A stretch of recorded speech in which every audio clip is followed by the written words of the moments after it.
बहुत बच्चे इस चीज़ को लेके परेशान हैं कि भैया एग्ज़ाम तक और एग्ज़ाम के बाद के आगे क्या-क्या प्रोसेस हैं और कौन-कौन सी इंपॉर्टेंट डेट है जो हमको याद रखनी है, कोई भी चीज़ मिस आउट नहीं करनी है। तो इस छोटी सी वीडियो में आपको सारी इंपॉर्टेंट डेट्स और आने वाले सारे इवेंट एक्सप्लेन करने वाला हूँ।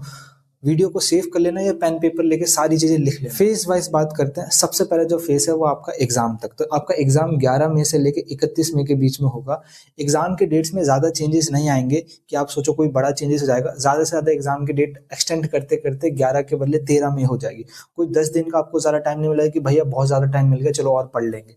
उसके अलावा 31 मई की बात करेंगे तो लास्ट डेट आपकी 31 मई। कोई ना कोई टेक्निकल इशू हो सकता है, ठीक है, या पेपर लीक हो सकता है, या कोई चैप्टर आउट ऑफ सिलेबस आ सकता है, देश के अंदर कोई भी चीज़ हो सकता है। उस केस में आपका एग्ज़ाम ज़्यादा से ज़्यादा लास्ट डेट एक्सटेंड करते-करते आपका 2 जून, 3 जून, 4 जून, 5 जून आप मैक्स टू मैक्स मानिए, इससे ज़्यादा नहीं।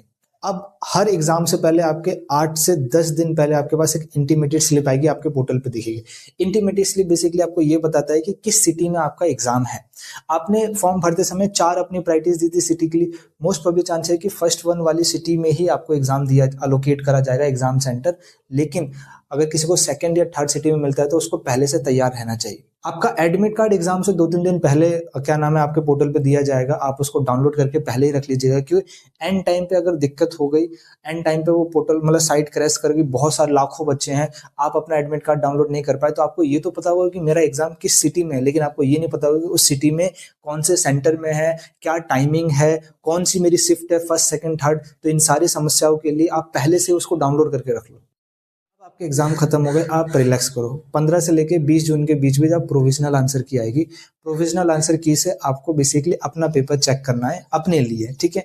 आप उसको चेक करो, उसके बेसिस पे आप एस्टिमेटेड मार्क्स कैलकुलेट कर सकते हो कि मेरे कितने बन रहे। मोस्ट ऑफ द चांस मानो कि जो मार्क्स कैलकुलेट करे जाते हैं उसमें बहुत ही कम चांस है कि मार्क्स बढ़ेंगे, उल्टा घट जाते हैं। इसे को नॉर्मलाइजेशन कहते हैं। नॉर्मलाइजेशन कभी आपको बाद में समझाऊंगा। प्रोविजनल आंसर की एक खास बात यह है कि मान लीजिए आपने कोई क्वेश्चन ठीक करा है, आपने हर जगह वेरीफाई कर लिया, लेकिन प्रोविजनल आंसर की कह रही है कि वो क्वेश्चन गलत है।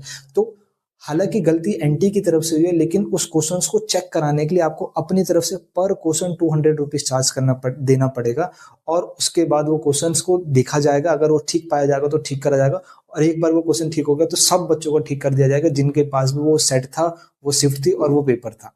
सेकेंड प्रोविजनल की आना बहुत मुश्किल है, ठीक है। आपका रिजल्ट 28, 29, 30 जून के करीब करीब आ जाएगा। एंड उसके बाद आपका एनटीए से कोई लेना देना नहीं है, सारा काम आपका खत्म हो जाएगा, ठीक है। एनटीए आपको एक स्कोर कार्ड देगा, उस स्कोर कार्ड में आपकी परसेंटाइल होगी हर सब्जेक्ट वाइज। उस स्कोर कार्ड में आपके स्कोर्स होंगे हर सब्जेक्ट्स वाइज। एक बात याद रखिएगा कि सीयूटी के अंदर किसी भी यूनिवर्सिटीज में एडमिशन परसेंटाइल के बेसिस पे नहीं होता है।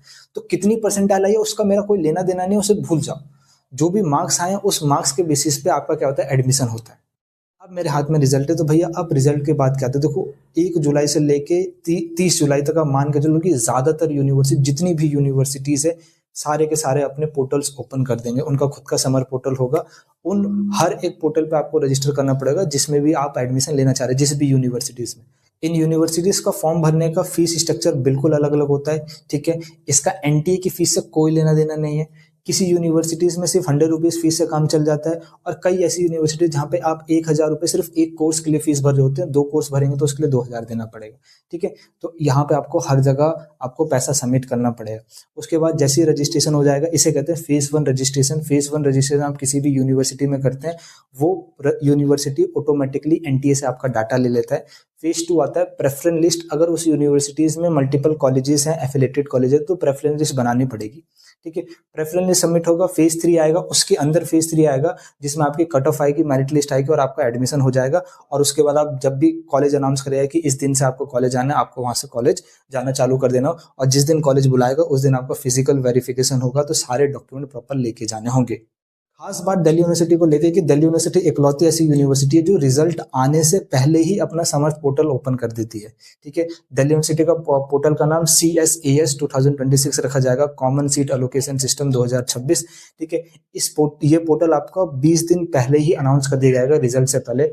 फेज 1 रजिस्ट्रेशन करने को दिया जाएगा, उसके बाद फेज 2 ऑटोमेटिकली आपके पास ओपन होगा जब जब आपका रिजल्ट अनाउंस हो जाएगा।